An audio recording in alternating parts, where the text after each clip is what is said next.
Hi, welcome to my YouTube channel Damodar with chemistry. Uh, a chemistry question. Write IUPAC name of K4FeCN6. यहाँ पर हमें एक question मिला है कि K4FeCN6 का IUPAC नेम कैसे लिखा जाए। तो ये देखिए, ये आपको एक कोऑर्डिनेट कंपाउंड है। ये क्या है? एक कोऑर्डिनेट कंपाउंड है। This is a coordinate compound. So coordinate compound का नेम लिखने के लिए अपने पास दो सेक्शंस होते हैं। फर्स्ट सेक्शन जो केटायन है, अगर सिंपल केटायन है तो उसको सिंपल वे में लिखा जाएगा। जैसे जनरली अपन सोडियम क्लोराइड को Na को सोडियम लिखते हैं, वैसे इसको पोटेशियम को पोटेशियम लिखा जाएगा। ठीक है। अगर जो सिंपल है, जो स्क्वायर ब्रैकेट के बाहर होता है, वो सिंपल केटायन और एनायन होता है। तो यहाँ पर आगे है तो ये केटायन है, तो इस केटायन का नेम जैसा होता है वैसा ही लिखा जाएगा। इसका मतलब ये नेम हो गया इसका पोटेशियम। पोटेशियम डन, न कि टेट्रा पोटेशियम। ऐसा हमेशा इसको सिंगल वे में लिखा जाता है। पोटेशियम मतलब पोटेशियम में लिखेंगे, टेट्रा पोटेशियम नहीं लिखेंगे। फिर लिखना अपने को स्क्वायर ब्रैकेट के अंदर इसका मतलब इस कॉम्प्लेक्स का नेम लिखना है। कॉम्प्लेक्स का नेम लिखने के लिए हमें पता है कि कॉम्प्लेक्स का जब भी नेम लिखा जाएगा तब लिगेंड का नेम पहले लिखते हैं। तो यहाँ पर जो लिगेंड है वो है CN, और CN को लिखते हैं अपन साइनो।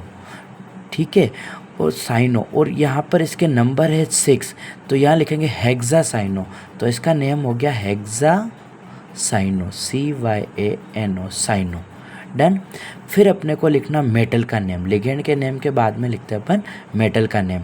तो मेटल का नेम लिखेंगे यहाँ पर, तो मेटल का नेम है Fe के अकॉर्डिंग इसका नेम होगा फेरेट। अब देखो फेरेट क्यों आया?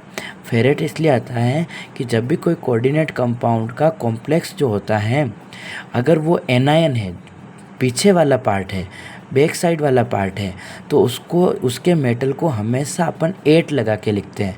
जो उसका नेम होता है, केमिकल नेम, उसके अकॉर्डिंग उसको 8 लगा के लिखा जाता है, फेरेट लिखते हैं। ठीक है, बात समझ में आ गई। फिर लिखना है उसका ऑक्सीडेशन नंबर। अब अपने को इस मेटल का ऑक्सीडेशन नंबर निकालना, तो कैसे फाइंड करते हैं? चलो चेक करते हैं कैसे फाइंड करना अपने को ऑक्सीडेशन नंबर। तो इस पूरे मॉलिक्यूल को मैं वापस यहाँ पर लिख रहा हूँ अगेन, K4FeCN6। ठीक है, चलो अब चेक करते हैं। 4 इंटू जिसका भी अपने को ऑक्सीडेशन नंबर फाइंड करना उसको अपने को X मानना है। तो 4 इंटू K का ऑक्सीडेशन नंबर होता है +1। डन। प्लस जिसका फाइंड करना उसको लिखेंगे अपन X। ये हो गया पोटेशियम का ऑक्सीडेशन नंबर, और ये 4 है number of potassium, plus X plus CN6। 6 है CN, और एक CN का चार्ज होता है -1, और पूरे मॉलिक्यूल के ऊपर जो चार्ज होता है उसको इक्वल टू में लिखना है अपने को। इस तरह से अपन ऑक्सीडेशन नंबर फाइंड करते हैं। तो 4 इंटू +1 तो 4 plus X plus minus minus 6 into 1 6 equal to 0।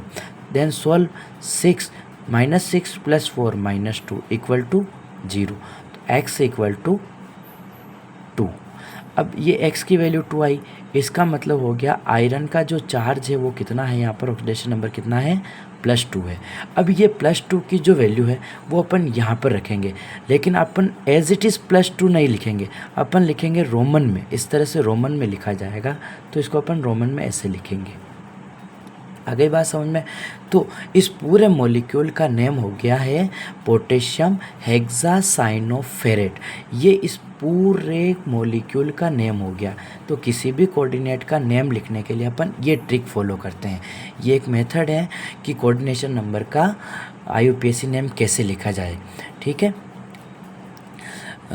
I hope I explain this question answer. अगर आपको इस क्वेश्चन में और भी कोई डाउट हो तो आप कमेंट सेक्शन में लिखिए।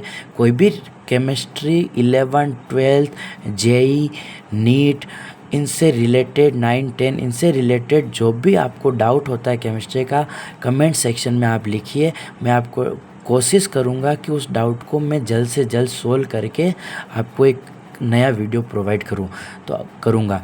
तो अब हम मिलेंगे अगले वीडियो में। तब तक के लिए जय हिंद, जय Shri Ram. Thank you so much. So please मेरे चैनल को लाइक कीजिएगा, कमेंट कीजिएगा, शेयर कीजिएगा और ज़्यादा से ज़्यादा यूज़फुल और जिसको इस कंटेंट की ज़रूरत है उस व्यक्ति तक, उस बच्चे तक, उस ह्यूमन बीइंग तक पहुंचाइएगा। Thank you so much.